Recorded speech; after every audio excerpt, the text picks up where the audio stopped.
आप सभी को नमस्कार। मैं अर्पित जैन स्वागत करता हूं आपका जैन एकेडमी में। तो जैसा कि एसएससी सीएचएसएल की आंसर की आ गई है, तो उसमें जो 19 अप्रैल की शिफ्ट 1 है, वो सबसे ज़्यादा कैलकुलेटिव मानी जा रही है। तो उसी शिफ्ट को मैं आपको कराने वाला हूं, 19 अप्रैल शिफ्ट 1।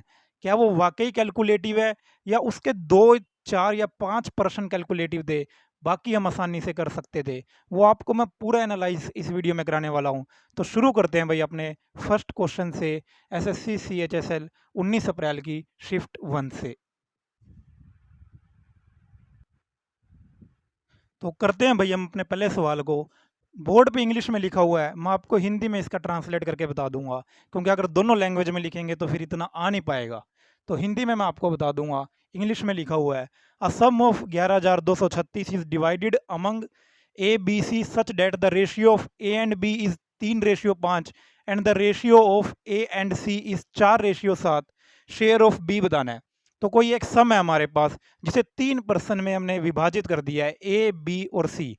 ए और बी का जो रेशियो दिया है वो कितना दिया है, 3:5। और बी, ए और सी का जो अनुपात दिया वो कितना दिया, 4:7। शेयर बताना है बी, शेयर बताना हमें बी का। ठीक है। अब आप देखिए, हमें रेशियो को मर्ज करना आना चाहिए। ए और बी का कितना दे रखा है, 3:5। और ए और सी का ही कितना दे रखा है, 4:7। तो हमें ए इक्वल होना चाहिए ना, यहाँ ए की वैल्यू 4, यहाँ 3। तो क्या आएगा, ए 12 हो जाएगा। 4 को मैं मल्टीप्लाई कर देता हूँ इससे, 4×3 = 12, 4×5 = 20। और ए और सी का अनुपात कितना, 4:7। 3 से गुना हुआ है 12, तो यहाँ कितना आएगा, 21। ठीक है। आपको ये डायरेक्ट लिखना आना चाहिए कि यहाँ देखिए 3 है, यहाँ 4 है। तो देखिए 4 से मल्टीप्लाई करेंगे, 4×3 = 12 और 4×5 = 20। और यहाँ ए और सी का अनुपात, ए और सी, ए कितना है, 12 मानना है, 3 से गुना करा है, तो यहाँ भी 3 से करेंगे तो कितना आ जाएगा, 21। हमें बताना शेयर ऑफ बी, बी का शेयर कितना है। तो टोटल कितना बना, वैसे हम देख सकते हैं 20 का मल्टीपल होगा, और 20 का मल्टीपल एक ही ऑप्शन में है। तो चाहे हम डायरेक्ट भी कर सकते हैं, अगर हमारे पास समय की किल्लत है, समय कम है, तो हम डायरेक्ट भी मार्क कर सकते हैं कि 20 का मल्टीपल एक ही ऑप्शन है। या हम निकाल भी सकते हैं, निकालना भी बहुत आसान है। कैसे, कि टोटल कितना है, 11,236। 11,236 कितने की वैल्यू है, आप कहेंगे ये वैल्यू है 2 और 1 3, 2 2 4 और 1 5, 53 की वैल्यू। 53 की वैल्यू कितनी है, 11,236 रुपये। 53 की वैल्यू कितनी है, 11,236। और मुझे बतानी है 20 की वैल्यू। तो 20 की वैल्यू के लिए मैं क्या करूंगा, 53 गुना 20। ठीक है। हमारे पास किसकी है, बी 41 और 12 53। टोटल 53 की वैल्यू कितनी थी, 11,236। शेयर बताना था किसका, बी का। 20 की वैल्यू निकालनी है, तो ये किस पे गया, 53 दूनी 106, 63, 53 एकम 63, और ये हो गया 2, 5 दूनी 10, 2। तो कितना आ गया, 2 दूनी 4, 2 42 40 हमारा क्या आ गया, आंसर आ गया 42 40। तो बस कुछ नहीं करना, रेशियो को क्या करना था, मर्ज करना था। ए की वैल्यू यहाँ 3 थी, यहाँ 4 थी, इनको इक्वल करके हमें ये इतना स्टेप करना था। तो आइए करते हैं हम अपना दूसरा सवाल जो आया हुआ है पेपर में।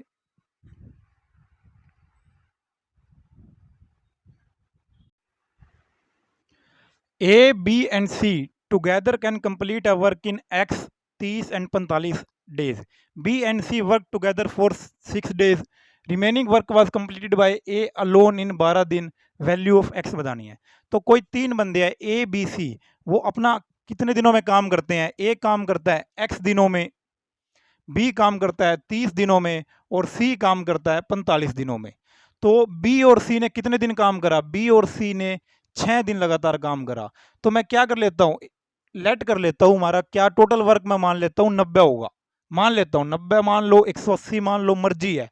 मैंने इन दोनों का एलसीएम मान लिया, इन दोनों का एलसीएम मान लिया। तो कितना है, 30 और 45 का 90 मैंने क्या कर लिया, एज्यूम कर लिया टोटल वर्क। तो मुझे बताइए इसकी एफिशिएंसी कितनी होगी, बी की 3, और सी की एफिशिएंसी कितनी होगी, 2। तो मतलब बी ने एक दिन में कितना काम करा होगा, 3 काम करा होगा, और सी ने एक दिन में कितना काम करा होगा, 2 काम करा होगा। और इन्होंने मिलके कितना काम करा है, इन्होंने मिलके 6 दिन लगातार काम किया है, तो 3 और 2 5, 30 काम तो इन्होंने कर दिया और बचा कितना? 60 काम। 30 काम तो इन्होंने कर दिया, बचा कितना? 60 काम। 30 काम कैसे करा? 6 दिन लगातार काम करा और 3 और 2 5, इनकी एफिशिएंसी कितनी थी? 5 बी प्लस सी की, 6 पंजे 30। तो इन्होंने बचा हुआ काम कितना हुआ? 60। और ये 60 काम किसने करा? ए ने। 60 काम किसने करा? ए ने। तो ए की एफिशिएंसी कितनी आ गई? 5। ए की एफिशिएंसी कितनी आ गई? 5। अगर ए की एफिशिएंसी 5 है तो एक्स की वैल्यू कितनी आ जाएगी? 90 भाग 5, कितना आ गया? 18। तो ए उसी काम को कितने दिन में करेगा? 18 दिनों में। ए उसी काम को कितने दिनों में करेगा? 18 दिनों में। दोबारा देख लीजिए एक बार सवाल को कि ए बी सी किसी काम को एक्स दिन में, 30 दिन में, 45 दिन में करते हैं। उसमें बी और सी लगातार उसी काम को 6 दिन करते हैं और बचा हुआ काम ए ने 12 दिन में करा। तो हमें बताना है वैल्यू ऑफ एक्स। तो अगर हमने एक्स 30 और 45 मानना है जो दिया हुआ है, और मैंने इसमें टोटल वर्क एज्यूम कर लिया 90। 90 क्यों करा? इन दोनों का एलसीएम, ताकि कैलकुलेशन आसान हो जाए। तो बी का जो एफिशिएंसी आई वो कितनी आई? बी की एफिशिएंसी 3 और सी की एफिशिएंसी कितनी आई? मेरे पास 2। तो इन दोनों ने मिलकर कितने दिन काम करा? 6 दिन। तो इसका मतलब 30 काम तो इन दोनों ने मिलकर कर दिया। बचा हुआ काम जो करा किसने? ए ने 12 दिन में। तो बचा हुआ काम कितना था? 60। 60 भाग 12 कितना आ गया? 5। एफिशिएंसी कितनी आ गई ए की? 5। और 90 भाग 5 कितना आ गया? 18। तो एक्स की वैल्यू कितनी आ गई? 18। तो इसे मैं आपको समझा रहा हूँ इसीलिए इतना टाइम लग रहा है। पेपर में तो ये सवाल बस इतना था। ठीक है, तो आइए करते हैं हम अपना थर्ड क्वेश्चन। जो क्वेश्चन नंबर 3 है वो अलजेब्रा का है और एग्जामिनर का जो फेवरेट टाइप बन चुका है अलजेब्रा में। X cube plus y cube plus z cube minus 3xyz is equal to x plus y plus z x square plus y square plus z square minus x y minus y z minus z x. इस फॉर्मूले पर तो उसने इतने सवाल दे दिए जिसकी कोई हद नहीं है। तो आगे भी इस फॉर्मूले पर आने हैं। इसी में हम 3 फॉर्मूले बनते हैं, x cube plus y cube plus z cube minus 3xyz के। तो आइए करते हैं इस सवाल को। X plus y plus z दे दिया 3, x square plus y square plus z square कितना दे दिया? 45। X cube plus y cube plus z cube कितना दे दिया? 69। और एक्स वाई जेड की वैल्यू पूछ ली।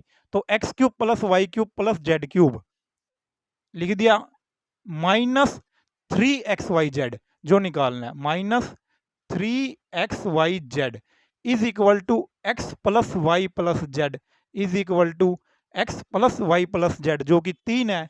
X square plus y square plus z square कितना है? 45 minus x y minus y z minus z x. अब देखिए एक, अब आप इसको कैसे निकाल सकते हैं? हमें निकालना क्या है? एक्स वाई, क्योंकि अगर मैं माइनस कॉमन ले लेता हूं तो यहाँ क्या बचेगा? X y plus y z plus z x. तो वो कैसे निकलेगा? इसको मैं स्केयर कर देता हूं तो क्या आएगा? No is equal to x square plus y square plus z square plus twice of x y plus y z plus z x. तो no is equal to 45 plus twice of, अगर 9 में से 45 गए तो कितना आ गया? 36। और किसका? माइनस का 36 और डिवाइड बाय 2 माइनस का 18। X y plus y z plus z x कितना आया? माइनस का 18। तो कितना आ गया? माइनस का 18। तो ये आप डायरेक्ट भी कर सकते थे। कैसे? 9 में से 45 गए, माइनस 36 डिवाइड बाय 2 कितना आ गया? Minus 18। X y plus y z plus z x की वैल्यू माइनस 18। तो यहाँ डाल दिया x y plus y z plus z x की वैल्यू माइनस 18। ठीक है, तो अब इसे सोल्व कर सकते हैं। कितना आ गया? 3, 45 और 18, 8 और 5 13, 4 और 5 63 इज इक्वल टू, तो यहाँ से मैं कह सकता हूँ एक्स वाई जेड कितना आ जाएगा? 3 3 9 6 3 18, 189 माइनस डिवाइड बाय -3। तो कितना आ गया? 9 में से 9, 18 में से -3, तो कितना आ गया? -40। तो -40 मेरा क्या आ गया? आंसर आ गया। -40 कैसे आया? देखिए, अब आप यही स्टेप है, ये आप डायरेक्ट भी कर सकते हैं, माइने में भी कर सकते हैं। X cube plus y cube plus z cube कितना है? 69 दे रखा है, तो 69 minus 3xyz is equal to x plus y plus z x square plus y square plus z square की वैल्यू 45, और ये वैल्यू मैंने निकाल ली। ये कैसे निकाली आप देख लीजिए एक बार। मैंने इसको स्क्र कर दिया, अगर मैं इसको स्क्र करता हूँ तो क्या आएगा, x plus y plus z का होल स्क्र, 3 का square 9 is equal to x square plus y square plus z square 45 plus twice of x y plus y z plus z x. तो 9 में से 45 गया, माइनस 36 डिवाइड बाई 2, तो कितना आ गया, -18। X y plus y z plus z x की value -18, वो हमने डाल दी और वहां से कर दिया। ठीक है, तो क्वेश्चन तो ये इतना ही था, ज़्यादा मुश्किल क्वेश्चन नहीं था, बेसिक था। तो आइए करते हैं हम अपना अगला क्वेश्चन। जो क्वेश्चन नंबर 4 है वो त्रिकोणमिति ट्रिग्नोमेट्री का है। तो आइए देखते हैं। Sine theta twice of sine theta plus 3 is equal to 2। Theta की वैल्यू क्या है, 0 से 90। तो हमें बताना है जो ये दिया हुआ है। क्या मैं थीटा की वैल्यू निकाल सकता हूँ वैल्यू पुटिंग से? तो मैं कौन कौन सी वैल्यू डाल सकता हूँ, 0, 30, 45, 60 और 90। तो मैं कौन सी डाल लूँगा? सबसे पहले देखिए, मेरा ध्यान जाता है कि अगर मैं इसमें 45 डाल दूँ, 45 और 60 मैं इसमें डाल नहीं सकता। क्यों? क्योंकि उसमें क्या होता है, इरेशनल नंबर है, अंडर रूट वाली वैल्यू है, और अंडर रूट वाली वैल्यू जाएगी कैसे, कटेगी कैसे, यहाँ से 3 साइन थीटा आ जाएगा। तो इसमें मैं 60 नहीं डालने वाला और 45 नहीं डालने वाला। तो बचती कौन सी वैल्यू है, 30 बचती है। सबसे पहले मैं 30 ही डालने वाला हूँ। और जहाँ तक 0 और 90 की बात है, साइन 0 0 बन जाएगा, और 90 डाल के देखते हैं तो कितना आएगा, 2 जमा 3 5, 5 इज इक्वल टू 2 नहीं है। तो सबसे पहले मैं क्या वैल्यू डालने वाला हूँ, 30 डिग्री। 60 और 45 नहीं डालता मैं। क्यों नहीं डालता 60 और 45? 60 में भी अंडर रूट 3 आएगा और 45 में 1/√2 आएगा। तो जहां भी अंडर रूट आ जाता है, तो ये देखिए यहां से क्या बनेगा, 3 साइन थीटा। तो अंडर रूट तो कहीं से भी कटने वाला नहीं है।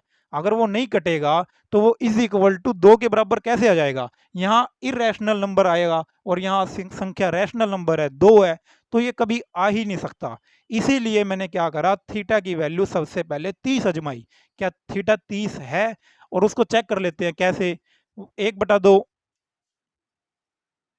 ये कितना आएगा, 1 जमा 3 4, 4 गुना 2। हाँ, थीटा क्या कर रहा है, वेरीफाई कर रहा है किस पर, 30 डिग्री पर। थीटा क्या कर रहा है, वेरीफाई कर रहा है 30 डिग्री पर। अब मैं क्या करूंगा, 30 डिग्री की वैल्यू यहाँ डाल दूंगा। तो कितना आएगा, सीकेंड स्केयर 30, 4/3 जमा कोट स्केयर 30, 3, और minus cos square 30, minus cos square 30 कितना आएगा, 3/4। तो कितना आएगा, 3 तिया 9, 9 और 4 13, 13/3 कितना आ गया, 13/3। ये तो यहाँ से कहोगे ना, 13/3 माइनस 3/4, तो एलसीएम कितना आ गया, 12, 4 13 चौके 52 माइनस 3 3 तिया 9, 52 में से 9 गए 41/12, 43 सॉरी, 52 में से 9 गया कितना, 43/12। तो 43/12 कौन सा है, ऑप्शन नंबर ए। तो आपको पता होना चाहिए कि आपने यहाँ पे थीटा सबसे पहली वैल्यू मैंने 30 डिग्री क्यों डाल ली। 0 और 90 पे तो देख लिया था, 0 पे तो ये 0 बन रहा था, और 90 पे 3 और 2 5 बन रहा था। ठीक है, तो 30 इसीलिए डाला क्योंकि वो रैशनल, यहाँ इरेशनल नंबर था और यहाँ रैशनल नंबर था, और 30 डिग्री डाल के हमने इसको क्या कर दिया, सोल्व कर दिया। तो अभी तक ऐसा कोई कैलकुलेटिव क्वेश्चन या डिफिकल्ट क्वेश्चन आया नहीं है। तो आगे देखते हैं भाई अगला क्वेश्चन, क्वेश्चन नंबर 5। ये हमारा क्वेश्चन नंबर 5 है, सिंपल इंटरेस्ट कंपाउंड इंटरेस्ट पर। तो देखते हैं इस सवाल को, question number 5। A sum of x amount to 9,246 in 4 साल एंड टू 11,298 इन इतने 7.5 year at y% simple interest, value of x और वाई की वैल्यू बतानी है। तो अब आप देखिए, इसमें सिंपल इंटरेस्ट की बात है। अब उसने ना हमें प्रिंसिपल दिया, ना उसने हमें रेट दी। उसने क्या कहा क्वेश्चन में कि कोई हमारे पास एक एक्स प्रिंसिपल है, उसको 4 साल बाद वो हमारे पास कितना हो जाता है, 9,246 हो जाता है। ठीक है, और उसके 3 साल बाद, 3.5 साल बाद, मतलब 7.5 साल बाद वो कितना हो जाता है, 11,298.75 हो जाता है। तो किस रेट से, y% की रेट से। तो उसने हमसे प्रिंसिपल भी पूछ लिया और रेट भी पूछ ली। ये आया हमारे पास कैलकुलेटिव क्वेश्चन, जो कि हमें फर्स्ट अटेम्प्ट में तो नहीं करना, क्योंकि सबसे पहले मैं इसका प्रिंसिपल निकाल लूंगा, फिर रेट निकाल लूंगा, कितना कैलकुलेटिव हो जाएगा। पर मैंने क्या करा, एक बार इसकी ऑप्शन पे नजर डाली, ऑप्शन प्रिंसिपल अलग अलग, चारों ऑप्शन में प्रिंसिपल भी अलग, और चारों और रेट 2 ऑप्शन में सेम है। तो मैं क्यों ना प्रिंसिपल निकाल लूं। अगर मैं सिर्फ और सिर्फ प्रिंसिपल निकाल लूँगा तो मैं बता सकता हूँ कौन सा ऑप्शन आंसर है। तो इसका मतलब मुझे रेट ऑफ इंटरेस्ट तो निकालनी ही नहीं थी इस क्वेश्चन में ऑप्शन के अनुसार। ठीक है, सिर्फ प्रिंसिपल निकाल के ये क्वेश्चन करके मैं यहाँ से भाग सकता था। तो ये क्वेश्चन क्या कह रहा है कि कोई एक प्रिंसिपल जो एक्स है वो 4 साल में कितना हो जाता है, 9,246 हो जाता है, और 7.5 साल में 11,298.75 हो जाता है। तो मुझे प्रिंसिपल बताना है। तो आप ये बताइए कि 3.5 साल में कितना इंटरेस्ट आया। 3.5 साल में कितना इंटरेस्ट आया। आप क्या कहेंगे, 11,298 में से 9,246 माइनस कर देंगे। 11,298 में से 9,246 क्या कर देंगे माइनस, कितना आएगा, 9 में से 4 2, 2,052.75। ये क्या आया, ये 3.5 साल का सिंपल इंटरेस्ट आ गया। कितने साल का, 3.5 साल का। क्यों, क्योंकि 4 साल में कितनी थी, 9,246, और वो 7.5 साल में कितनी होगी, 11,298.75। अब मुझे बताइए सिंपल इंटरेस्ट जो होता है वो क्या हर साल का सेम होता है ना, हर साल का सिंपल इंटरेस्ट सेम होता है। तो 3.5 साल का तो इतना आ गया, और मुझे कितने साल का चाहिए, मैं 4 साल का सिंपल इंटरेस्ट निकाल के इसमें से क्या कर दूंगा, माइनस कर दूंगा। और 4 साल का सिंपल इंटरेस्ट कितना आएगा, 4 साल, 3.5 साल का मेरे पास है, मैं 4 साल का निकाल लूंगा। तो यहाँ क्या आएगा, डिवाइड बाय 3.5, और 4 का निकालना है। तो ये तो कट गया 1 0, तो ये 1 0 यहाँ आ गई। ठीक है, अब निकाल लेते हैं 5 के पाड़े पर, 7 4 1 0 5 5, ये कितना आ गया, 7 7 5 35, 7 8 56, 7 6 42, 7 5 35, और एक ये पॉइंट था तो ये पॉइंट यहाँ पर आ गया, 0 थी ना, एक पॉइंट आ गया। इसको गुणा कर लेता हूँ तो कितना आ गया, 4 से, 5 चौके 20, 6 चौके 24, 25 26 2, 8 चौके 32, 33 34, 3, 5 चौके 20 और 23, 23 46 क्या आया, 23 46 मेरे पास सिंपल इंटरेस्ट आ गया 4 साल का, 4 साल का 23 46 सिंपल इंटरेस्ट आ गया। और अमाउंट कितना था 4 साल का, 9246। तो अगर मैं 9246 में से, 9246 में से ये माइनस कर देता हूँ, 9246 में से ये माइनस कर देता हूँ, तो कितना आएगा, 3 में से 2 कितना आ गया, 9, और 7 में 8 में से 2 गया 6, तो कितना आ गया 6, नहीं 4 में से 4 गए 0, 12 में से 3 गए 8 9, बिल्कुल। तो कितना आ गया 6900। तो ये किस में आ गया, ऑप्शन नंबर 1 में, ऑप्शन नंबर 1 में। तो आपको समझ आ गया होगा कि इसमें सिर्फ प्रिंसिपल निकालने की जरूरत थी, रेट हमें निकालना ही नहीं था। 3.5 साल का सिंपल इंटरेस्ट दिया हुआ था, 4 साल का सिंपल इंटरेस्ट निकाल कर इसमें से मैंने माइनस कर दिया, तो मेरे पास क्या आ गया, मेरे पास प्रिंसिपल आ गया। कितना आया, 6900। इसको अब आगे रेट निकालने की जरूरत ही नहीं थी। तो चलिए वे करते हैं अगला सवाल हम अपना। तो time and speed and distance का अगला सवाल, तो देखते हैं। दो कार है एक्स और वाई, एक दूसरे के अपोजिट चलना स्टार्ट करती है, और उनका डिस्टेंस कितना है, 216 किलोमीटर। तो 216 किलोमीटर एक दूसरे के अपोजिट, एक यहाँ से स्टार्ट करती है एक्स और वाई यहाँ से। तो जो इनका स्पीड का रेशियो है वो कितना है, 5:7। तो मतलब ये 5 की स्पीड से जा रही है, ये 7 की, और हमें स्पीड बता दी एक्स की कितनी, 60 किलोमीटर प्रति घंटा। 60 किलोमीटर प्रति घंटा हमें स्पीड बता दी। तो 5 की वैल्यू कितनी है, 60, मतलब कितने गुना पे है, 12 गुना, 12 का मल्टीपल है। और जब भी अपोजिट डायरेक्शन में, जब भी अपोजिट डायरेक्शन में ट्रेन जाती है तो उनकी स्पीड क्या हो जाती है, ऐड हो जाती है। तो ये क्या आएगा, डिस्टेंस डिवाइड भाग स्पीड। स्पीड कितनी है, 12, स्पीड कितनी है 12, इन दोनों को हमने जोड़ दिया। क्यों जोड़ा, क्योंकि ये दोनों अपोजिट में थी, और अपोजिट में क्या करते हैं, स्पीड ऐड हो जाती है, अपोजिट में स्पीड ऐड हो जाती है। तो 12, और कितने का मल्टीपल था, 12 का ही, तो कितने का मल्टीपल था, 12 का।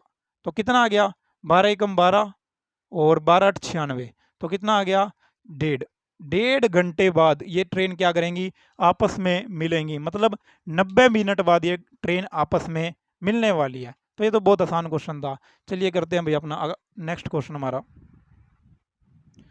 तो अगला क्वेश्चन करते हैं, 4 √3 x² + 5x - 2 √3, तो इसके बराबर दे रखा है। तो हमें ए प्लस बी प्लस सी की वैल्यू पूछ ली। तो ये तो हमें क्वाड्रेटिक इक्वेशन दे दिया, और क्वाड्रेटिक इक्वेशन सोल्व करनी आती है क्या? देखिए अगर गुणा करें, इसको और इसको गुणा करते हैं ना, तो गुणा करें तो 24 आए, माइनस 24 आए, गुणा करें तो माइनस 24 आए, प्लस माइनस करें तो 5 आए, तो 8 तिया 24, 8 और 3 बन रहा है 4 under root 3x² plus 8x minus 3x minus 2 root 3 is equal to जो भी है हमारे पास, ठीक है, ax plus 2 is equal to bx plus c. तो यहाँ से मैंने क्या कॉमन ले लिया 4x, तो क्या बचेगा अंडर रूट 3x प्लस 2, और यहाँ से क्या कॉमन लेंगे, यहाँ से कॉमन ले लेंगे अंडर रूट 3, और क्या आएगा अंडर रूट 3x जमा 2। तो क्या बना मेरे पास 4x माइनस रूट 3 और अंडर रूट 3x जमा 2। क्या ये इसी फॉर्म में बन गया? बिल्कुल बन गया। ax plus 2, ax plus 2, bx plus c, bx plus c, ठीक है ना। अब ये c की वैल्यू माइनस रूट 3 हो जाएगी, इसका मतलब यहाँ तो a की वैल्यू क्या है, a की वैल्यू आई रूट 3, a की वैल्यू क्या आई रूट 3, ax प्लस 2, b की वैल्यू क्या आई 4, b की वैल्यू क्या आई 4, और c की वैल्यू क्या आई माइनस का रूट 3, c की वैल्यू क्या आई माइनस का रूट 3। तो ये कितना आ गया 4 आ गया आंसर, 4 आ गया हमारे पास ऑप्शन नंबर ए। तो देखिए कुछ नहीं करना था, हमें इस क्वाड्रेटिक इक्वेशन को सोल्व करना था, इस क्वाड्रेटिक इक्वेशन को सोल्व करना था। क्या पता है क्या हो जाता है, टाइम प्रेशर पेपर का इतना ज़्यादा होता है कि हम समझ नहीं पाते कि हमें इसे सोल्व करना है। कई बार क्या करते हैं, इसे सोल्व कर लिया, मान लो इसे सोल्व कर लेते हैं, तो क्या आता है मेरे पास, जल्दबाजी में हम इसे सोल्व कर लेते हैं, तो आ जाएगा a b x square plus a c x plus 2bx plus 2c। तो यहाँ से मैं क्या करूँगा, एक्स स्क्र का कोफिशिएंट ए बी और x का coefficient 2b plus a c या ए सी प्लस 2b, और जो कांस्टेंट है वो 2c। तो मैं इसे सोल्व करके ऐसे इसमें क्या करना चाहूँगा, comparison a b is equal to 4 under root 3, a c plus 2b is equal to 5, और c की वैल्यू माइनस रूट 3, सी की वैल्यू क्या माइनस 3। वहाँ से भी मैं ए और बी की वैल्यू निकाल सकता हूँ, बस वहाँ से थोड़ा कैलकुलेटिव पड़ जाएगा, और प्रेशर में, टाइम प्रेशर में ये वाली गलती हो जाती है, कॉमन है। तो हम इसे सिंपल क्या करेंगे, हम इसका क्या कर लेंगे, क्वाड्रेटिक इक्वेशन बनाकर इसे सोल्व कर लेंगे। तो करते हैं भाई अगला सवाल हम अपना इसी शिफ्ट का। जो अगला क्वेश्चन है हमारा वो किसका आया, ज्योमेट्री का, ज्योमेट्री का क्वेश्चन आया, देखते हैं। In triangle A B C D and E are point on side A B and B C. कोई मेरे पास त्रिभुज ए बी सी है, D and E are point on AB and BC. D and E are point on AB and BC such that BD और DA का ratio, BD और DA का ratio कितना है 1:2, 1:2, 1:2, और CE और EB का, CE और EB, CE और EB का कितना 1:4, 1:4। अगर DC और AE, DC और AE, DC और AE इंटरसेक्ट करते हैं किस पर, F पॉइंट पर, F पॉइंट पर इंटरसेक्ट करते हैं, तो FD और FC का रेशियो बताना है, FD और FC का रेशियो बताना है। तो अगर आपने ज्योमेट्री में मास पॉइंट थ्योरम पढ़ी होगी तो ये क्वेश्चन बहुत आसान उससे हो सकता है। कैसे कि देखिए अगर ये 2:1 है, अगर ये रेशियो 2:1 है, तो यहाँ कितना आएगा, इस पर कितना भार पड़ेगा 2, और यहाँ कितना आएगा 1। अगर आपको ये पता है, अगर आती है मास पॉइंट थ्योरम, तो ये बहुत आसान क्वेश्चन बनेगा फिर, और नहीं तो काफ़ी कैलकुलेटिव और मुश्किल पड़ जाएगा। देखिए 2 और 1, यहीं से देखिए अगर आपने ये 1 था, यहाँ 1 आना था तो 2 गुना कर दिया, तो यहाँ 4 था तो यहाँ 2 गुना करके कितना आ गया 8। ऐसा क्यों हो रहा है, ये डिस्टेंस का रेशियो है, 1:2। जो इन पे वेट वजन पड़ेगा वो इनवर्स पड़ेगा, तभी तो बैलेंस होगा ना, हमें चीज़ों को बैलेंस आउट करना है। तो ये यहाँ पर 2 आ जाएगा, और ये जो 1 है यहाँ आ जाएगा, और जो बीच में आता है इन दोनों का वेट आता है, इन दोनों का जो वेट है वो कितना है 3, जो बीच में, ठीक है। तो अब आप बताइए यहाँ वेट 8 है, यहाँ वेट 3 है, तो जो ये डिस्टेंस होगा DF ये 8 होगा, और FC कितना होगा 3, तो 8:3, FD 8:3 कौन सा है ऑप्शन नंबर डी। तो मास पॉइंट थ्योरम से हमने कर दिया ये क्वेश्चन। दोबारा देख लीजिए कैसे करा। ये देखिए 1:2 आया, 1:2, तो 2 की वैल्यू यहाँ नीचे आ जाएगी, बैलेंस करना है ना, और 1 की वैल्यू ऊपर, ठीक है। और बीच में जो पॉइंट है वो क्या होता है, इन दोनों का सम होता है, जोड़ होता है। तो ये कितना आ गया, 3 आ गया।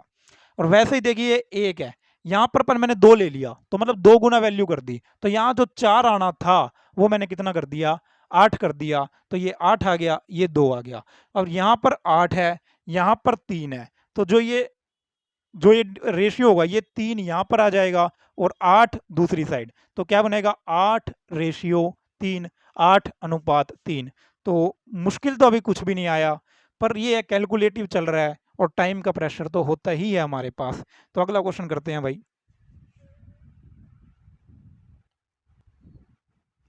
तो अगला क्वेश्चन करते हैं मेंसुरेशन का। In the area of triangular field whose sides are 65, 72, 97 metre is equal to area of rectangular field whose side are in the ratio 5:13, what is the perimeter of the park. देखिए ये क्या कह रहा है कि हमारे पास कोई एक ट्रायंगल है, एक त्रिभुज है, उसकी साइड दी हुई है, और जो उसका एरिया है वो हमारे रेक्टेंगल के एरिया के बराबर है, जिसका जो साइड का रेशियो दिया हुआ है वो 5:13 दिया हुआ है। तो हमें उस जो रेक्टेंगुलर पार्क है उसकी क्या बताना है, पेरीमीटर बताना है। तो सबसे पहले आप मुझे बताइए पेरीमीटर होता क्या है। तो आप कहेंगे पेरीमीटर होता है twice of l plus b, यही होता है ना रेक्टेंगल का, twice of length plus breadth. तो लेंथ और ब्रेड्थ का रेशियो कितना दे रखा है, 5:13। तो कितना बन गया, 18, और 18 दूनी 36। तो इसका मतलब आंसर क्या होगा, 36 का मल्टीपल होगा। और यहाँ ऑप्शन पे गए, ये भी 36 का मल्टीपल, 36 चौके, 36 पंजे, 36 तिया, 36 छीका। तो इसका मतलब सारे के सारे उन्हें 36 के मल्टीपल दे दिए। तो क्वेश्चन तो करना पड़ेगा। अब देखिए पहला क्वेश्चन जो सबसे पहले आया था वो आया था इसका सिंपल इंटरेस्ट का, ठीक है, साधारण ब्याज का। वो भी कैलकुलेटिव क्वेश्चन था, क्योंकि उसमें पता लगाना मुश्किल था ना। और अब बच्चे वहाँ पे 2-3 मिनट खराब कर देंगे। और वैसे ये क्वेश्चन भी कैलकुलेटिव है, क्यों, क्योंकि पहले आप एरिया निकाल लोगे, वहाँ से फिर आप पेरीमीटर निकाल लोगे। तो एरिया जो साइड गिवन है 65, 72 और 97, तो ये यहाँ से क्या लगाएंगे, हीरोन्स फॉर्मूला लगाएंगे। जबकि ये था एक राइट एंगल ट्राइंगल, एक राइट एंगल ट्राइंगल था ये कौन कौन सी साइड, 65, 72 और 97। तो अगर आपने राइट एंगल ट्राइंगल आपने पकड़ लिया कि ये ट्रिपलेट है, तो ये क्वेश्चन आसान है। नहीं तो भाई ये क्वेश्चन हीरोन्स फॉर्मूला से करने लायक नहीं है, फिर आप इसको चले जाओ। क्यों नहीं है, क्योंकि इसकी साइड बहुत बड़ी बड़ी दे रखी है, तो जो इसमें कैलकुलेशन का टाइम लग जाएगा वो ज़्यादा लग जाएगा। तो दो तरीके हैं कि एक, अगर आपको इसका नहीं पता कि ये ट्रिपलेट नहीं है तो आप इसे छोड़ के चले जाए, और 99% नहीं पता होता ये ट्रिपलेट है। क्यों, क्योंकि इन्होंने अलग ट्रिपलेट दे दिया जो हटके था, ठीक है ना। 65, 72, 97 क्या है, ट्रिपलेट है। पता कैसे चला, तो करके देख लीजिए, 97 का स्क्वायर इज इक्वल टू 65 का स्क्वायर प्लस 72 का स्क्वायर। ठीक है, ऐसे क्वेश्चन में सबसे पहले मैं यही देखता हूँ क्या ये ट्रिपलेट तो नहीं है, क्योंकि वो इतना मुश्किल अगर हीरोन्स फॉर्मूले से निकलवाना चाहता है तो मैं नहीं निकालने वाला। इस क्वेश्चन को छोड़ के हम आगे चले जाएंगे। तो एक बार ट्रिपलेट चेक कर लीजिए, अगर ट्रिपलेट है तो ये क्वेश्चन आसान है, नहीं तो ये क्वेश्चन बहुत मुश्किल है। ठीक है, तो ये हमारे पास क्या है, एक ट्रिपलेट है 65, 72, 97 का। तो अगर इसका एरिया निकालना है तो क्या आएगा, हाफ 65 गुणा 72। ठीक है, तो ये कितना आ गया, 36। तो एरिया कितना आ गया, 65 गुणा 36। और ये ही एरिया किसके बराबर है, रेक्टेंगल के। और रेक्टेंगल में क्या है, 5:13। तो इसका मतलब 13 पंजे 65, 65 एक्स स्क्वायर, 65 एक्स स्क्वायर। तो कितना आ गया, एक्स की वैल्यू कितनी आ गई, 6 आ गई। 13 और 5 18, 18 कितना करना था, twice of l plus b. तो 13 और 5 18, 18 गुना 12। हमारा आंसर क्या आएगा, 18 गुना 12, 180 प्लस 36, 216। 180 प्लस 36, 216। देखिए एक्स की वैल्यू 6 आ गई, तो इसका मतलब क्या है, जो हमारे पास आया ये 30 आया और ये 78 आया। 30 और 78, 30 आ गया ना, ये 30 आ गई, 6 पंजे 30 और ये 78।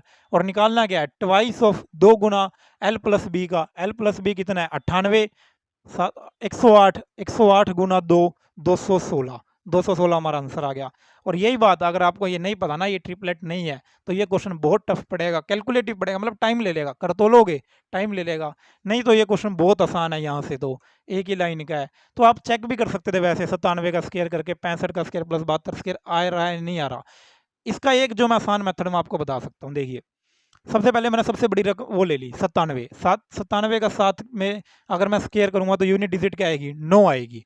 वैसे ही इन दोनों का जोड़ूंगा, 5 का स्केयर 25, 5 आएगी, 2 का स्केयर 4, 5 और 4 9, इसकी भी 9 आएगी।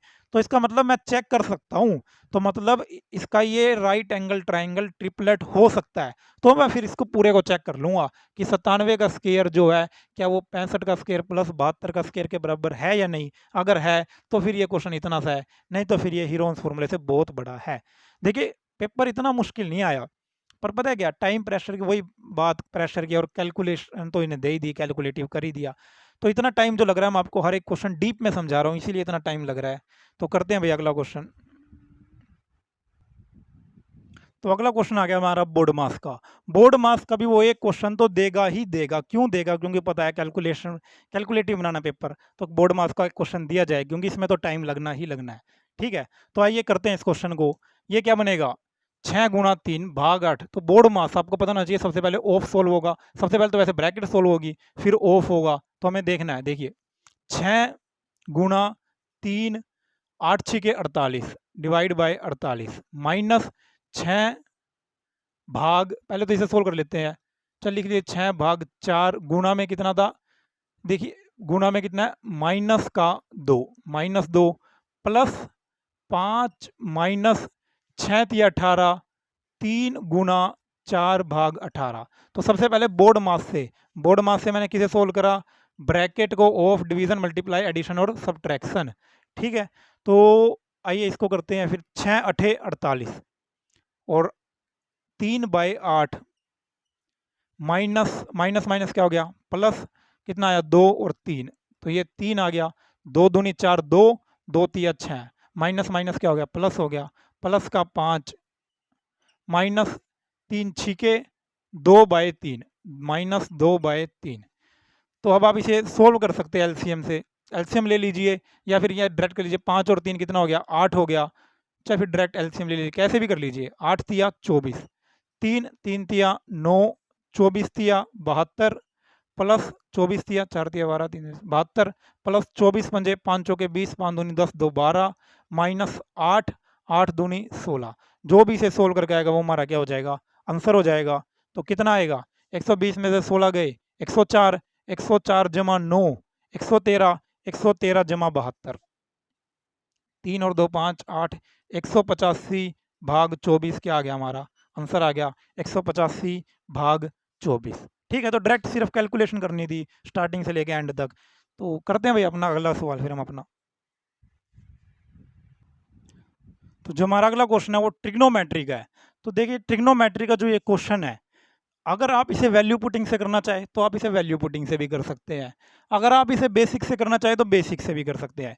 देखिए इस क्वेश्चन में मैं 0 और 90 तो डाल नहीं सकता, क्यों, क्योंकि मुझे टेंजेंट भी दिख गया, कोट भी दिख गया, सारी चीज़ें दिख गई, मैं नहीं डालने वाला 0 और 90। ठीक है, और मैं क्या डाल सकता हूँ, 45, जिसपे कैलकुलेशन आसान हो जाती है।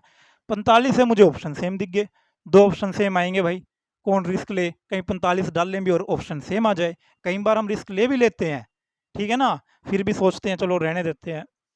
अगर मैं इसमें 30 डाल दूं तो कैलकुलेशन मुश्किल हो जाएगी, फिर कैलकुलेशन इतनी बड़ी करेगा कौन, क्यों ना मैं इसको बेसिक मेथड से कर लूं।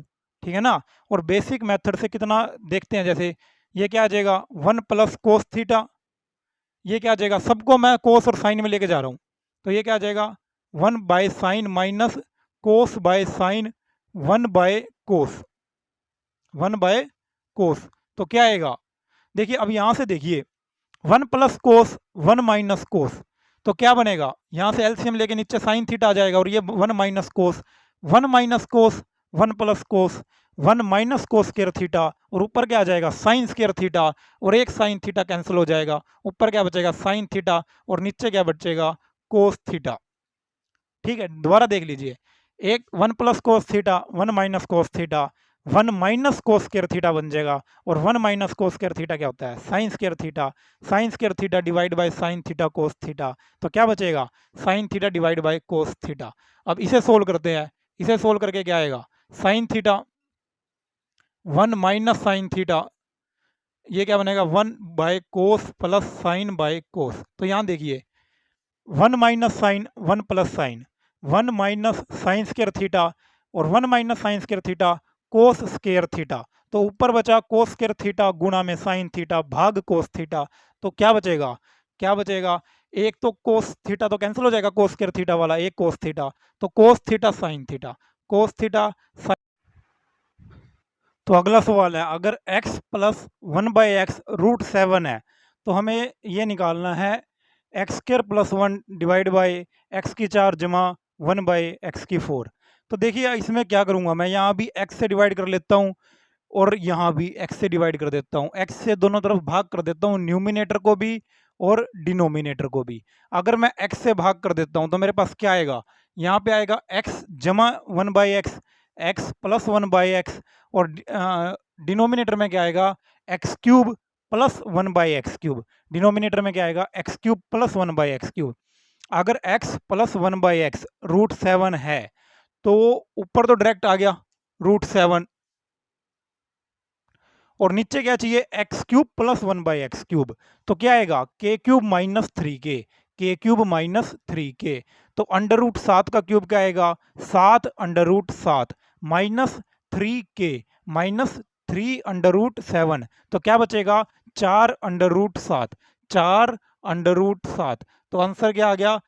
1/4, 1/4। कैसे आया? ऊपर तो बच गया x प्लस 1/x और नीचे क्या बच गया? x³ plus 1/x³। तो x प्लस 1/x कितना था? √7, और x³ प्लस 1/x³ मैं निकाल सकता हूँ कौन से फॉर्मूले से? k³ माइनस 3k से। और k³ माइनस 3k 7 √7 माइनस 3 √7 कितना आ गया? 4 √7, और वो डिवाइड करके क्या आ गया? 1/4।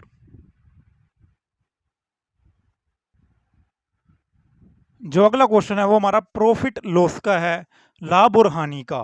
तो देखिए क्वेश्चन क्या कहता है, a shopkeeper earns a profit of 17% by selling an article at 10% discount on an MRP if cost price कितना? 480 MRP निकालना है। कि अगर किसी वस्तु पर हमें 17% का लाभ होता है, कब? जब हम उस वस्तु को 10% के डिस्काउंट पर 10% के डिस्काउंट पर बेचते हैं। किसके? MRP के। 10% के डिस्काउंट पर बेचते हैं MRP के। तो हमें कॉस्ट प्राइस दिया हुआ है, MRP निकालना है। तो आपको पता है एक सिंपल फॉर्मूला, अगर कॉस्ट प्राइस और MRP का रेशियो निकालना है तो क्या फॉर्मूला है? कॉस्ट प्राइस क्या होता है? 100 माइनस D%, और MRP क्या होता है? 100 प्लस माइनस प्रॉफिट या लॉस। अगर प्लस का साइन यह है तो मतलब प्रॉफिट हुआ है, तो 100 प्लस प्रॉफिट परसेंट। अगर लॉस हुआ है तो फिर वो माइनस हो जाएगा। तो ये CP और MRP का मोस्ट इंपॉर्टेंट रेशियो है। CP क्या होता है? 100 माइनस D%, और MRP क्या होता है? अगर प्रॉफिट है तो 100 प्लस P%, अगर लॉस है तो 100 माइनस L%, अगर लॉस है तो। ठीक है, तो अब आप देखिए इस क्वेश्चन को कैसे करेंगे। CP क्या आएगा?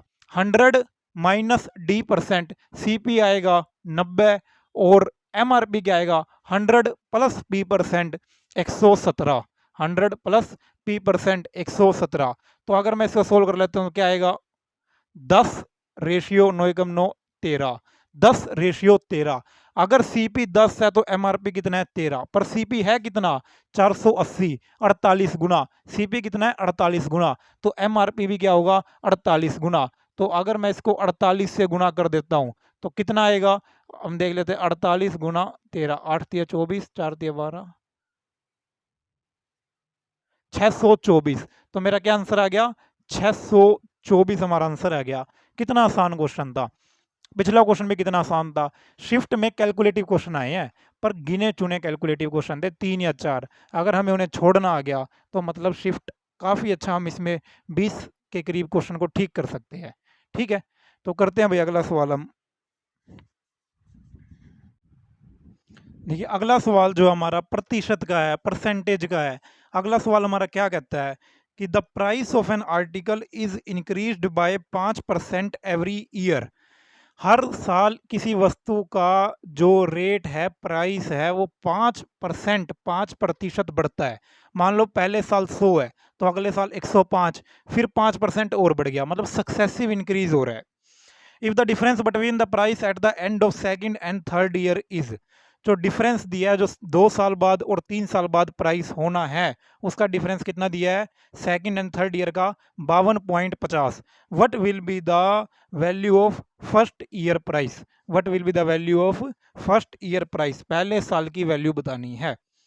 ठीक है, तो आप मुझे बताइए 5% की रेट से बढ़ रहा है, 5% की वैल्यू क्या होती है 1/20, 5% की वैल्यू क्या होती है 1/20। तो इसका मतलब 20 से 21 हो रहा है हर साल, 20 से 21 हो रहा है हर साल। तो क्या मैं इसको 20 मान के कर लूं? अगर मैं इसको 20 से 21 हो रहा है, अब 5% और बढ़ेगा, 5% बढ़ेगा, पॉइंटों में चला जाएगा। तो मैंने क्या करा, एक जीरो बढ़ा ली, तो मैंने कह दिया 200 से 210 हो गया। ठीक है, अब 5% बढ़ेगा, 210 का 5% कितना होता है 10.5। क्यों? 10% तो 21 हो गया, और 5% निकालना, तो मतलब 10.5, 21 का आधा कितना होगा 10.5। तो ये कितना हो जाएगा 220.5। अब एक बार और बढ़ेगा, क्यों? ये फर्स्ट ईयर है, ये सेकंड ईयर है, मेरे पास थर्ड ईयर बाकी है। थर्ड ईयर, इसमें भी कितना बढ़ेगा 5%, 5%, 10% कितना होगा 20.05। तो 5% क्या होगा उसका आधा, 2 एकम 2, 2 एकम 2, 0.0, 2 दूनी 4, 2 पंजे 10, इतना बढ़ेगा थर्ड ईयर में। ठीक है, तो अब आप देखिए, if the difference between the price at the end of second and third year, तो सेकंड और थर्ड ईयर मतलब डिफरेंस कितना आएगा, सेकंड और थर्ड ईयर का डिफरेंस इतना ही तो आएगा ना, क्यों? मैं इसमें इतना जोड़ूंगा तभी तो थर्ड ईयर का आएगा। तो इन दोनों का जो डिफरेंस आएगा वो इतना ही आएगा, 11.025। आई क्या नहीं इस बात समझ? देखिए 11.025 क्यों आया, ये था बेस वैल्यू जहां से स्टार्ट हुआ, पहले साल में मेरे इतने हो गए, सेकंड में मेरे इतने हो गए, और थर्ड में मैं इसमें इतना और जोड़ दूं 11.25, तो इतने हो जाएंगे। ठीक है, और पर इसने क्या किया, difference between the second and third, इन दोनों का डिफरेंस तो यही आएगा ना जो हम जोड़ रहे हैं, 11.025। 11.025 की वैल्यू क्या है 52.50, किसकी वैल्यू है 11.025। तो क्या करेंगे, ये कट गया तो एक जीरो और आ जाएगी ऊपर। और किसकी वैल्यू पूछी है, what will be the value of first year price, first year कर दीजिए, फर्स्ट ईयर प्राइस 210 से गुना, पहले साल का वैल्यू कितनी थी 210 थी। तो इसको सोल्व करके हमारे पास आंसर आ जाएगा, किस पे काटे 25 पे काट देते हैं, 25 दूनी 50, 2 25 एकम 25 जीरो, 25 चौके 100, 10, 25 चौके 100, 2, 25 एकम 25। ठीक है, तो 21 पे कट गया तो डायरेक्ट 21, और ये आ गया 100, ये एक जीरो, ये 1000 रुपये, हमारा क्या आ गया आंसर आ गया। थोड़ा सा कैलकुलेटिव इसने यहाँ बना दिया, ठीक है ना, 11.025, 5% की रेट से बढ़ना हर साल। ये क्वेश्चन 10% की रेट से भी आ सकता है, 20% की रेट से भी आ सकता है, और आने को तो 15% की रेट से भी आ सकता है। ठीक है भाई, तो देख वैसे अगर मैं इसको 200 की जगह यहाँ पे 800 मानता ना, तो ये क्वेश्चन शायद थोड़ा कम हो जाता। क्यों? क्योंकि देखिए वैल्यू क्या होती है 20 से 21, पर मेरे को पता है 20 में कितनी बार बढ़ाने वाला हूँ, 3 बार बढ़ाने वाला हूँ, तो मैं पहले इसको 3 गुना कर देता हूँ 800। अगर 800 का 5% कितना बढ़ेगा 840, 840 का 5% कितना 42, 882, 882 का 5% कितना होगा 2 चौके 44.1, मतलब 44.1 की वैल्यू कितनी देर की थी 52.50। यहाँ कैलकुलेशन आसान हो जाती है अगर मैं इसको 800 ले लेता हूँ। 800 क्यों लिया? क्योंकि एक 5% क्या होता है 1/20, 1/20 होता है ना, और 3 साल तक बढ़ाना है, तो यहाँ पे 20 से बढ़ाऊंगा मतलब 200 से बढ़ाऊंगा तो कैलकुलेटिव बन जाता है। तो इसीलिए मैंने इसको 3 से गुना कर दिया, क्योंकि 3 साल के लिए लेके जाने वाला हूँ। तो ये 800 हो गया, 840 फिर आगे चला गया। ठीक है भाई, तो अगला क्वेश्चन करते हैं हम अपना। तो अगला क्वेश्चन देखते हैं हमारा लाभ और हानि का। क्या कहता है क्वेश्चन कि a man boat goods for 8000, कोई आदमी किन्हीं वस्तु को कितने में खरीदता है 8000 रुपये में खरीदता है। He sells 30% of the goods at a profit of 12%, 30% जो वो गुड्स खरीदता है वो कितने में बेच देता है, वो 12% के प्रॉफिट में बेच देता है, 12% के लाभ पर बेच देता है। And 40% of the remaining, 40% of the remaining goods at a profit of 25%, जो बचे हुए का 40% वो कितने में बेच देता है? 25% में। तो वो जो बचे हुए आर्टिकल है, at what profit he should sell, जो बचे हुए आर्टिकल है वो कितने प्रतिशत के लाभ पर बेचे कि उसे ओवरऑल 30% का क्या हो? फायदा हो। ओवरऑल उसे 30% का फायदा हो। तो सबसे पहली बात ये है, क्या जो उसने 8,000 की वस्तुएं खरीदी, क्या पैसों की यहाँ कोई जरूरत है? 8,000 रुपये तो उसने बहकाने के लिए एक राशि दे दी हमें, ताकि हम 8,000 में उलझे रहे। 8,000 की यहाँ जरूरत नहीं है। क्यों? क्योंकि उसने परसेंटेज पूछा है। क्या पूछा है कि जो बचे हुए राशि है, बचे हुए जो वस्तु थी, वो कितने प्रॉफिट परसेंट पर बेचे कि ओवरऑल 30% का लाभ हो। तो ये 8,000 तो जो इसने यूज करा है ना, ये तो जानबूझकर बहकाने के लिए, इसका कोई यूज नहीं है हमारे पास। ठीक है, अब देखिए 30%, 30% को मैं अगर मैं इसको वैसे लिखूं फ्रैक्शन में, 3/10, और 30% of the goods, 40% of the remaining goods, 40% को मैं लिख सकता हूँ 2/5, 2/5। तो मैं हमेशा क्या करता हूँ, इनका मल्टीपल ले लेता हूँ, इनका मल्टीपल। अगर मल्टीपल ज्यादा बड़ा है तो इनका एलसीएम ले लेता हूँ। तो अब 5/50, तो इनका मैंने क्या ले लिया? मल्टीपल। 50 मैंने मान लिया कि टोटल गुड्स कितनी थी? 50। टोटल गुड्स कितने हैं? 50। अगर टोटल गुड्स 50 हैं तो देखिए, ही सेल्स 30%, 30% उसने कितने में बेची? Profit of 12%। 50 का 30% कितना होगा? 15। तो मतलब 15 उसने बेच दिए 12% के प्रॉफिट पे। 15 उसने बेच दिए 12% के प्रॉफिट पे। बचे कितने? अब बचे कितने? आप कहेंगे 35 बच गए। क्यों? 15 तो उसने बेच दिए, बचेंगे तो 35। अब 35 को उसने, उस 35 में 40% ऑफ द रिमेनिंग गुड्स कितना है? 35। 35 का 40% कितना हुआ? 40% कितना होता है? 2/5। और 35 का 2/5 कितना होगा? 7, 7 चौके 2/5। 35 का कितना होएगा? एक बार कर लेते हैं, 2/5 गुना 35, तो 7, 7 दूनी 14। 14 जो गुड्स है, 14 जो वस्तु है, उसने कितने में बेची? 14 वस्तु उसने बेची 25% के लाभ पर, 25% के लाभ पर। तो अब आप देखिए, बचेगी कितनी वस्तुएं? 15 वस्तुएं तो उसने कितने में बेच दी? 12% पर। और 14 वस्तुएं उसने कितने में बेच दी? 25% पर। बची कितनी? 21 वस्तुएं बची। और 21 वस्तुएं वो कितने परसेंट लाभ पर बेचे? मैं मान लेता हूं 21 वस्तुएं उसने x% लाभ पर बेचे कि उसे ओवरऑल प्रॉफिट कितने का हो? कितने का हो? 30% का। टोटल वस्तुएं कितनी है? 50। 50 गुना 30%। ठीक है, पहले 15 पे 12% का, अगले 14 पे 25% का, और अगले 21 पे x% का प्रॉफिट हुआ कि ओवरऑल उसे 50 वस्तुओं पे 30% का प्रॉफिट हो। तो देखिए अब क्या आएगा, 21x की वैल्यू कितनी आएगी? 1500। और ये कितना आया? 25 गुना 14, 300। 25 हो गए 350। 25 गुना 14 कितना? ये कितना आया? 350। और 12 गुना 15 कितना आया? 180। ठीक है, तो 1500 में से ये माइनस कर दूंगा मैं, कितना बना? 0। 1500 माइनस 8 और 5 13, 3 और 1 4 और 1 5। 1500 में से मैं माइनस कर दूंगा 530 को, कितना आएगा? 970 भाग 21। ये हमारा आ जाएगा परसेंटेज। कितना आएगा? 21 चौके 84। 84 मतलब कितना बचा? 3 130। ठीक है ना? और 21 छिके 6 एकम 6, 6 दूनी 12, 126 4, 21 दूनी 42, तकरीबन 46.1 कुछ आएगा, 2 के करीब। तो हमारा कौन सा आंसर हो गया? 1819 आएगा। 46.2%, 46.2%। देखिए क्वेश्चन ये बार बार रिपीट होने वाला क्वेश्चन है, तो आप दोबारा देख लीजिए। उसने क्या करा कि पहले वस्तुएं मैं मान लेता हूं, और ये मैंने वस्तुएं माननी कैसे? ये वस्तुएं मैंने इसलिए मान ली क्योंकि मैंने इनका नीचे का मल्टीपल क्या करा? मल्टीप्लाई कर दिया, जिससे मुझे आसानी हो जाएगी। अब जो मैंने वस्तु माननी है वो पॉइंटों में नहीं आएगी, मेरी कैलकुलेशन नहीं बढ़ेगी। तो मैंने वस्तु मान ली 50। क्यों माननी? क्योंकि यहाँ देखिए 3/10 और 2/5, 2/5 जो नीचे मल्टीपल आया वो कितना? 50 का। अब 50 मानने पर 30% कितने बेच दिया उसने? 30% गुड्स उसने बेच दिया 12% पे, तो 30% निकाल लिया 50 का। फिर 40% ऑफ द रिमेनिंग, तो रिमेनिंग कितने बचे? अगर 15 यूज हो गए 50 में से, तो बचेगा कितना? 35। और 35 का 40% कितना आएगा? 40% 2/5, 35 का 7, 7 दूनी 14, 14 वस्तुएं उसने क्या करा 25% में बेच दी, बचे हुए के बारे में हमसे पूछा था। ठीक है, तो करते हैं भाई अगला क्वेश्चन, अभी कर लेते हैं डायरेक्ट ही। 6 डिजिट नंबर है कोई,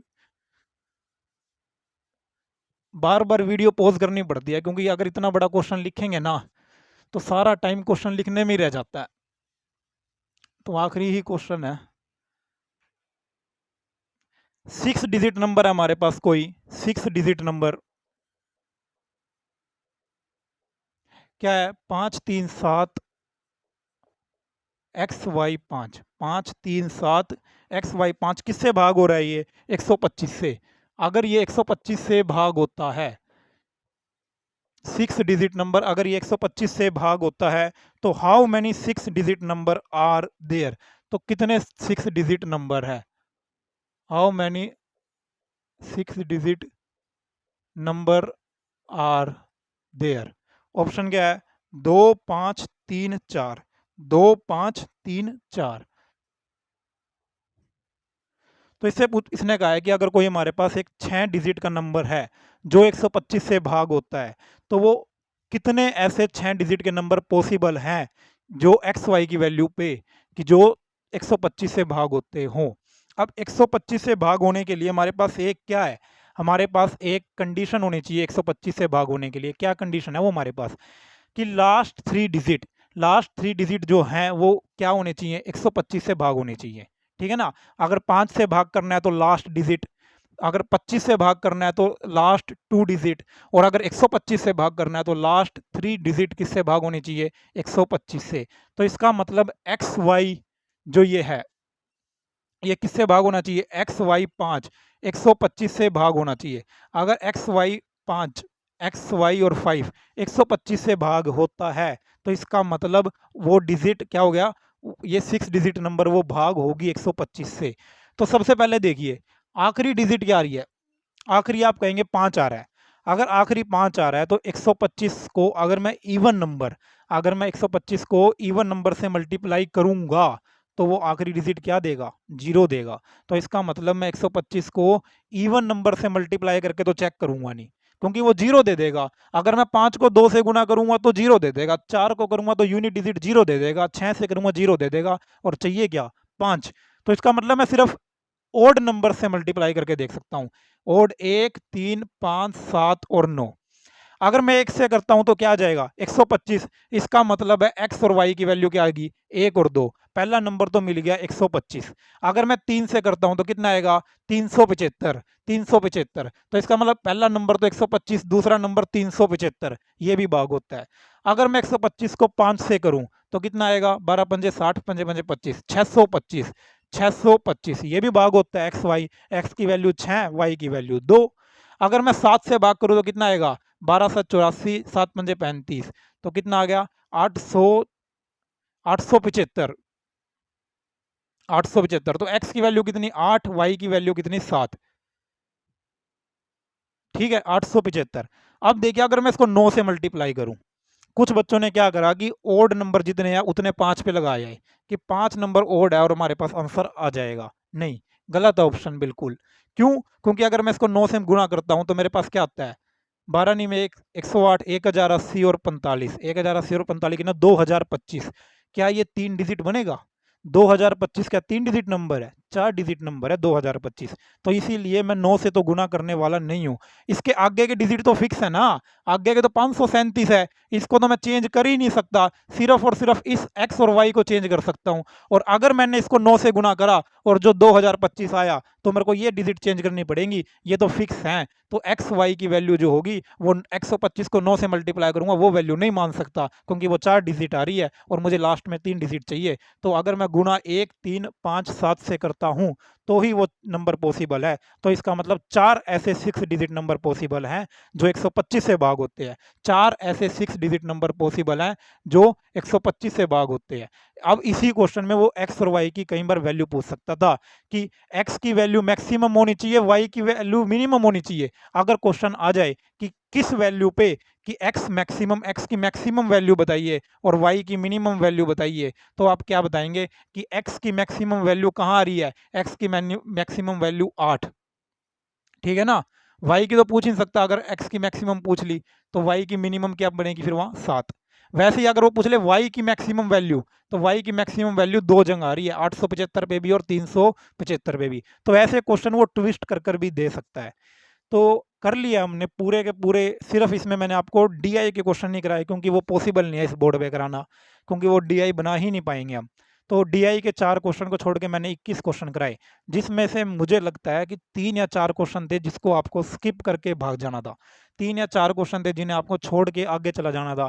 और 20 क्वेश्चन में बिल्कुल भी डिफ़िकल्टी नहीं आती, अगर वो वहाँ पर हम इन क्वेश्चंस को पहचान ले कि ये 4 या 5 क्वेश्चन जो डिफ़िकल्ट हैं, इन्हें नहीं करना, तो इन शिफ्टों में मुश्किल नहीं आने वाली।